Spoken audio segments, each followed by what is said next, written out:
Hello, and welcome to this, the second of the War on the Ground World War II Wargames tutorials for 10mm to 144 scale games on table up to battalion level. The figure scale, as always, is 1:1. The tutorial today will demonstrate the basics of infantry combat. The terrain is the same as that in the first tutorial, the scenario today being that the Stug has withdrawn and a German infantry platoon, supported by a section of MG42s, has taken up position. The British have now been ordered to take the high ground, the Americans moving on after their disaster last time. A full infantry company of 3 platoons and company HQ are ready for the task. Unfortunately, no artillery support may prove to be a bit of a problem. Hidden in cover, the German platoon and support awaits developments. The MG42 section is on the flank for a reason, as you will later see. From the German positions, we can clearly see the open ground in front of the town. It's worth noting here that on the base of each section in a platoon is its colour, in this case red. It makes it easier to keep platoons together and keep track of losses. The British have been advancing carefully, 50 metres per turn, for 4 turns, with no response from the Germans, though the British have been spotted. The Germans are waiting for the enemy to close to within 200 metres and effective range, safe in the knowledge that currently the British cannot spot them. Here's an example of an infantry section. This is the standard format, and you can see the structure of it. Now, let's look at the German and British sections for today's tutorial. As you can see, effectiveness increases the closer the enemy is to the German infantry. The Panzerfaust factor will not be used today. The MG42 section provides considerable weight of fire, or effectiveness, over greater ranges. 2 MG42s could in theory pump out around about 3,000 bullets between them in a minute. No fun at all if you're on the receiving end. The British infantry section was not that different from the German. The British Bren gun, though, with a much slower rate of fire than the integral MG42 in the German section, was much more accurate, and that's reflected in the fire factor. The British HQ section was smaller than the German, and its fire factors reflect the reduced weight of fire. We've now moved on to turn 8, another 4 turns, and it's sequential phase 2, player 2 spotting and firing. The Germans spotted the British several turns ago, and as they've not left line of sight and the range is under 200 metres, it's time for the Germans to fire.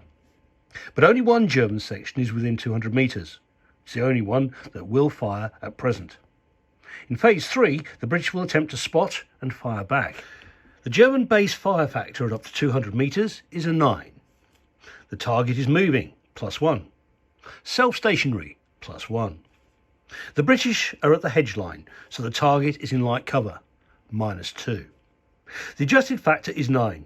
A D20 is rolled, the result a 17. The British section is shattered. The British now try to spot the German section. Infantry are always a basic target type F. The Germans are in cover, so at up to 200 metres the basic spotting chance is 7 for both British infantry sections. The following modifiers now apply. Let's look first at the British shattered section. Target fires small arms, -1. Observer moved up to 50% of allowance, +1. Section shattered, +3. The adjusted factor is 10. A D10 is rolled, a 3 is a fail. The other section does not have the +3 as it's not suffered damage, so requires a 7. A roll of 9 means it spots and fires on the German squad. The British base fire factor at up to 200 metres is a 9. The target is in light cover, -2. The adjusted factor, therefore, is a 7. A D20 is rolled, the result 16. The German section is scattered. A red chit shows that the British section has been shattered. An orange chit shows the German section is scattered. A section can recover from being scattered, it can't recover from being shattered. As the Germans do not move in phase 4, in phase 5 the British get to spot and fire again. This time the shattered section, having the next section close and on the same radio net with an adjusted -2 from last time, successfully spots on an 8. Instead of an adjusted 9 being shattered, it has a -4, which means an adjusted 5. A 9 is rolled, so no effect. The untouched British section, still on an adjusted 9, rolls this time an 8. No effect on the German section. Well, German section fires, no effect. However, the medium machine gun section spots. The British furthest section being the target, and it does not get the benefit of cover. It's up to 500 metres in the open, basically 7. Spotter on high ground, -1. Target fired small arms, -1. Adjusted factor 5. The D10 rolls a 6. The infantry are spotted. The German medium machine gun section, with an adjusted factor of 14, a D20 roll of 12, means that the second British infantry section is scattered. Both sides, at this point, at the end of move phase, have a unit effectiveness test. The base effectiveness for all infantry is a 4.